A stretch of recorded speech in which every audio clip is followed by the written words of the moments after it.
Less than 2 weeks before Donald Trump accepted the Republican presidential nomination, his campaign chairman offered to provide briefings on the race to a Russian billionaire closely aligned with the Kremlin, according to people familiar with the discussions. Paul Manafort made the offer in an email to an overseas intermediary, asking that a message be sent to Oleg Deripaska, an aluminum magnate with whom Manafort had done business in the past, these people said. If he needs private briefings we can accommodate, Manafort wrote in the July 7, 2016, email, portions of which were read to the Washington Post with other Manafort correspondents from that time.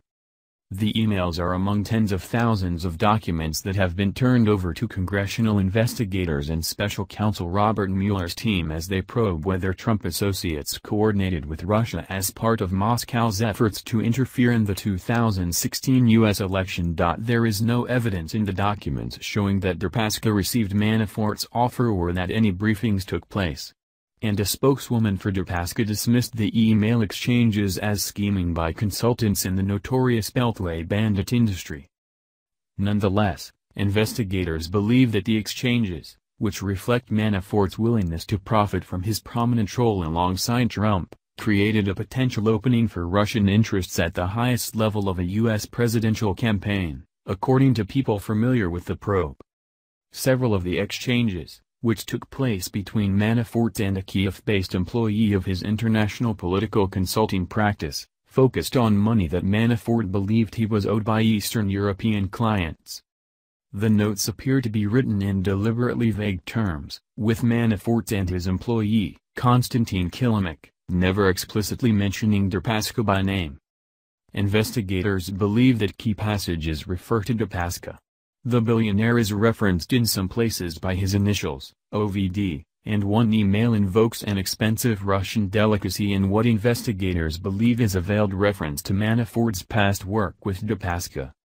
In one April exchange days after Trump named Manafort as a campaign strategist, Manafort referred to his positive press and growing reputation and asked, "How do we use to get whole?"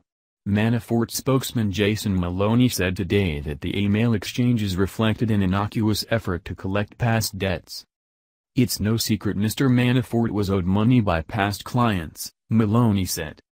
Maloney said no briefings with Deripaska ever took place, but that, in his email, Manafort was offering what would have been a routine briefing on the state of the campaign.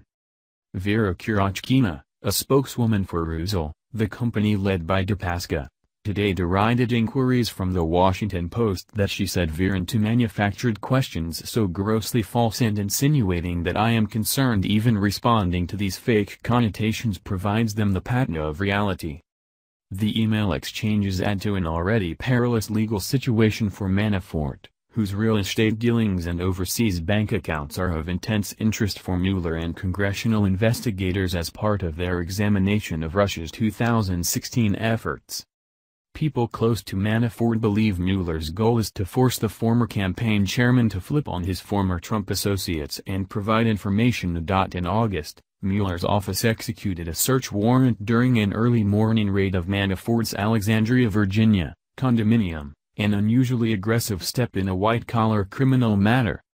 Mueller has also summoned Maloney, the Manafort spokesman, and Manafort's former lawyer to answer questions in front of a grand jury. Last month, Mueller's team told Manafort and his lawyers they believed they could pursue criminal charges against him and urged him to cooperate in the probe, providing information about other members of the campaign. The New York Times reported this week that Manafort had been threatened with indictment by prosecutors.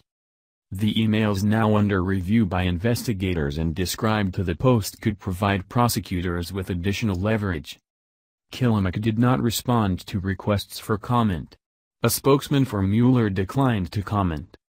Deripaska, one of Russia's richest men, is widely seen as an important ally of that country's president, Vladimir Putin.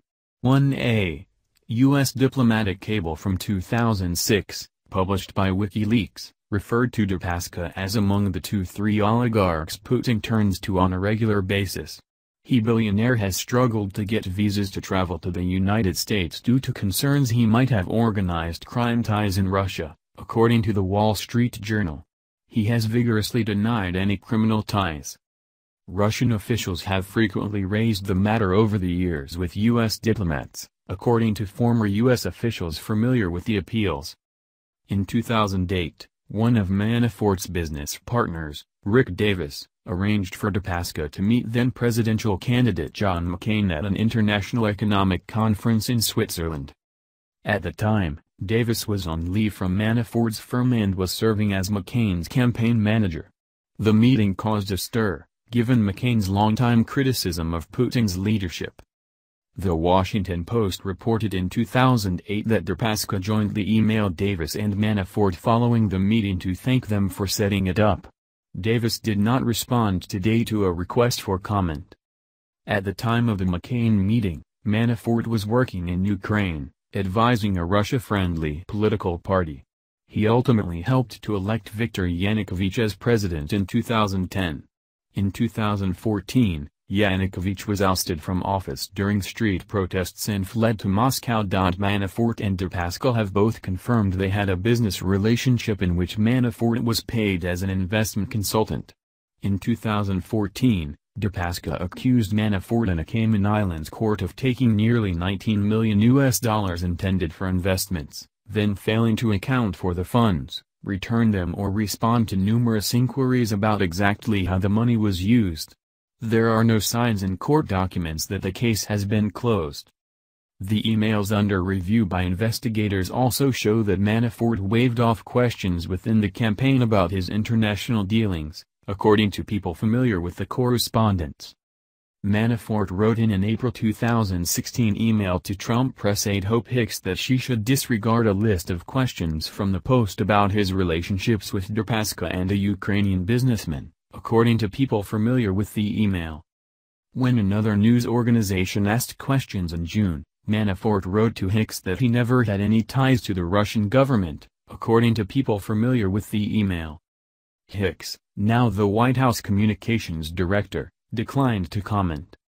Former campaign officials said that Manafort frequently told his campaign colleagues that assertions made about him by the press were specious.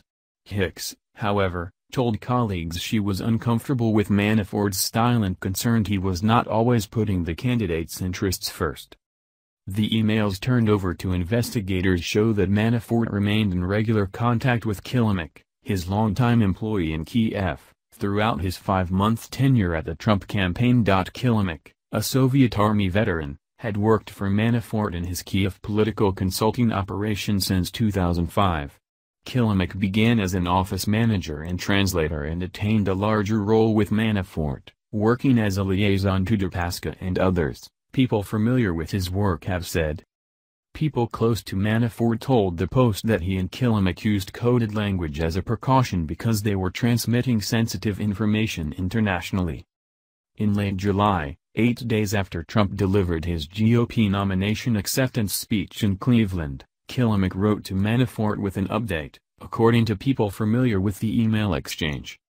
Kilimnik wrote in the July 29 email that he had met that day with the person who gave you the biggest black caviar jar several years ago. According to the people familiar with the exchange, Kilimnik said it would take some time to discuss the long caviar story, and the two agreed to meet in New York.